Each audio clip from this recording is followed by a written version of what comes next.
केरल के एर्नाकुलम में रविवार को कन्वेंशन सेंटर में हुए सीरियल ब्लास्ट की जांच 20 सदस्यीय टीम करेगी।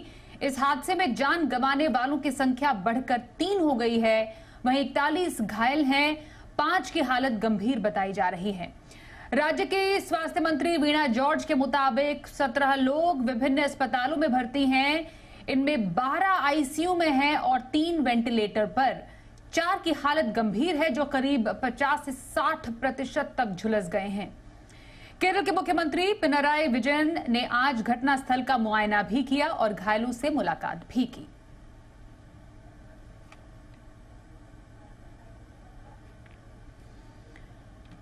आपको बता दें कि केरल ब्लास्ट में 50 से ज्यादा लोग घायल हुए हैं और साथ ही साथ केरल ब्लास्ट का दुबई कनेक्शन बताया जा रहा है। सीसीटीवी में ये पूरा वाकया कैद हो गया, जिसमें एक नीली रंग की गाड़ी दिखाई जा रही है और वहीं से इस पूरे वारदात को अंजाम देने के तार भी जुड़ते हुए नजर आ रहे हैं।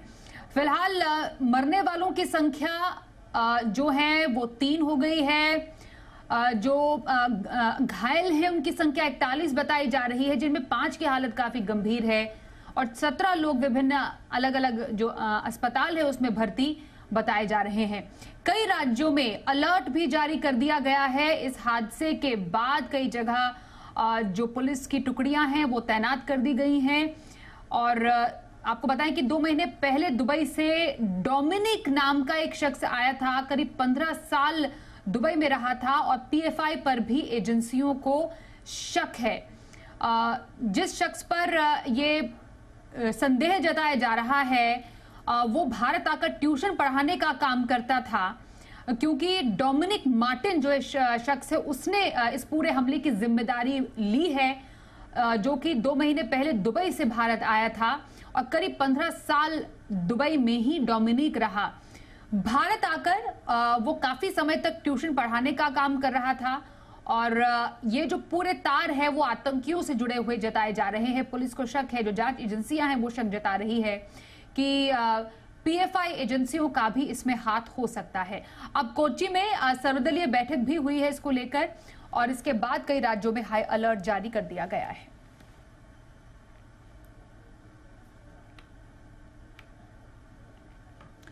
वहीं केरल ब्लास्ट में हुई 3 लोगों की मौत पर अब सियासत शुरू हो चुकी है।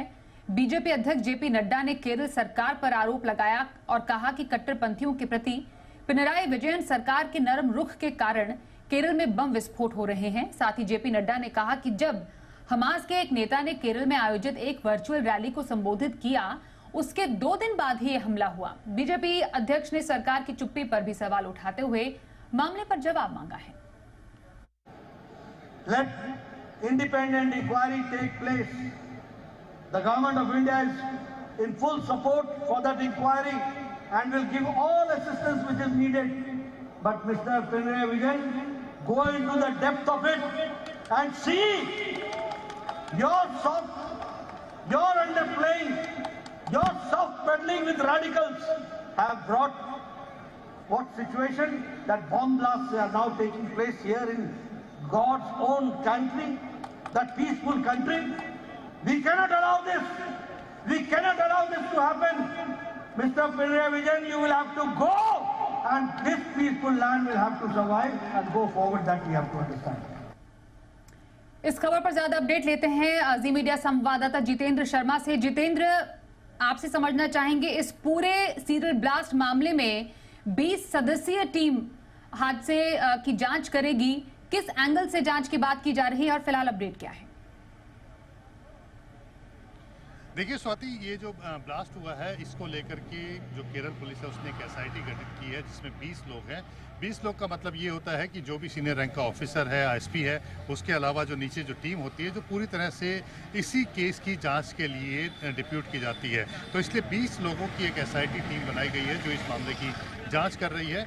डोमिनिक मार्टिन जिसने सरेंडर किया है पुलिस के सामने ब्लास्ट के बाद, उससे कल से ही पूछताछ की जा रही है। उसके अलावा जो भी पहलू जांच के अंदर निकल करके सामने आए, चाहे उनका परिवार का लिंक हो कि वो किस तरह के उसके हालात थे, मानसिक हालात कैसी थी, जिस घर में वो किराए पर रह रहा था उस मकान मालिक से, आसपास के पड़ोसियों से, इसके अलावा जो इसका दुबई का कनेक्शन है क्योंकि ये दुबई भी रह चुका है और वहाँ से अभी कुछ दिनों पहले ही यानी कि 2 महीने पहले ही वो दुबई से भारत वापस लौटा है।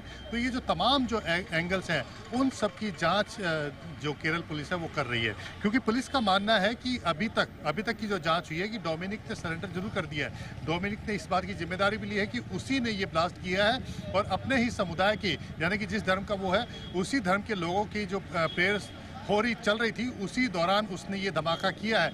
लेकिन क्या ये धमाका सिर्फ डोमिनिक ने अकेले अपनी खुद की मर्जी से किया, यानी कि खुद ही वो इस तरह से अपने धर्म के लोगों से इस तरह से गुस्सा था कि उसने उन्हीं के ऊपर हमला कर दिया, या किसी और व्यक्ति ने, किसी और आतंकी संगठन ने डोमिनिक को कहीं ना कहीं रेडिकलाइज करने की कोशिश की है?